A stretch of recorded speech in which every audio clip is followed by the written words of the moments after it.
this is patient 216 who came in 111 days ago, actually.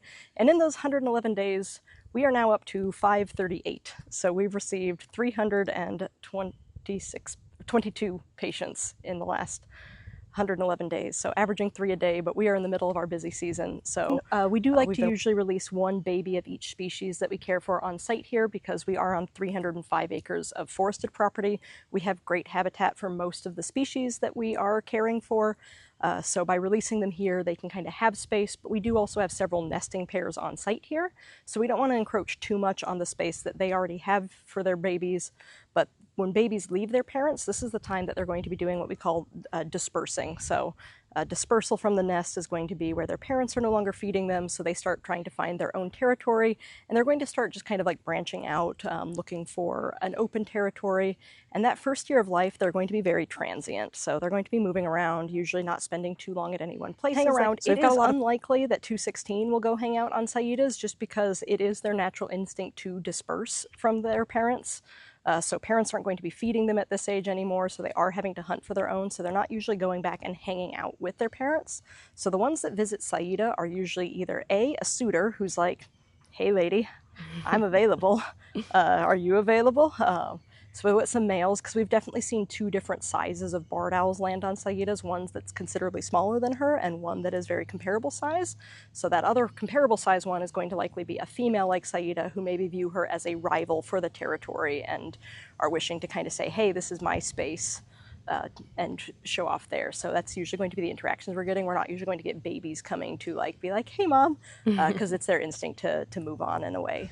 So we have several babies that were and adults that were being released over the last couple days. So barred owls 216, 253, 422, and 444 all left either yesterday or are leaving today.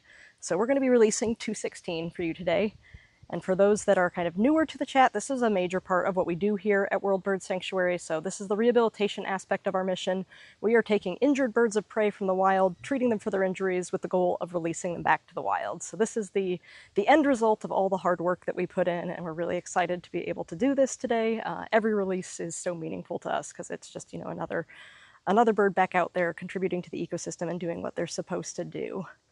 This case is a really cool one because this is also actually one of the first birds that we had help monitoring from you, the public, helped monitor through our Twitch stream with this one.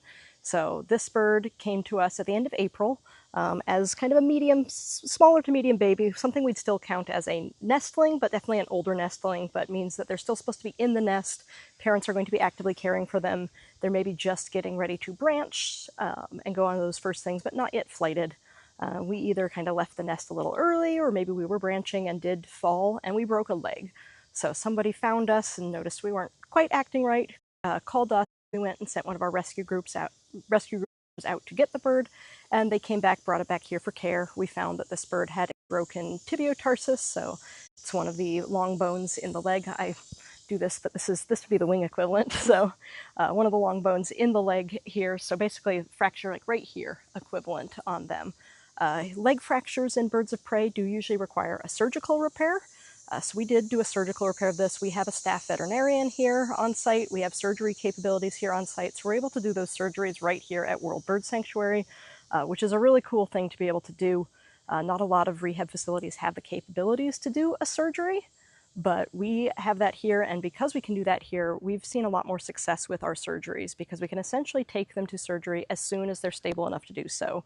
When we were using an off-site vet, we had to kind of wait until they had an appointment, and that may be before the bird was quite stable enough, increasing the risk that they die under anesthesia, or it may be later when there's already a little bit of healing going on, meaning it was harder to get the fracture straight. So we're able to kind of do it as soon as the bird is ready and when it makes the most sense. So this bird underwent surgery 2 days after coming to us, and we put a metal pin through the bone in their leg called an IM pin, and this keeps the fracture from doing this. And so we stabilize that fracture, and then babies do heal a lot faster than adults do, so this pin only needed to be in for 2 weeks before we were able to pull it out. And then we left him inside for another 3 days just to kind of rest, make sure things were staying stable without that pin, and then he moved out to our foster forest. And this is one of the first babies that we asked you guys to help us monitor. So there's a little bit of rotation to that healed fracture there.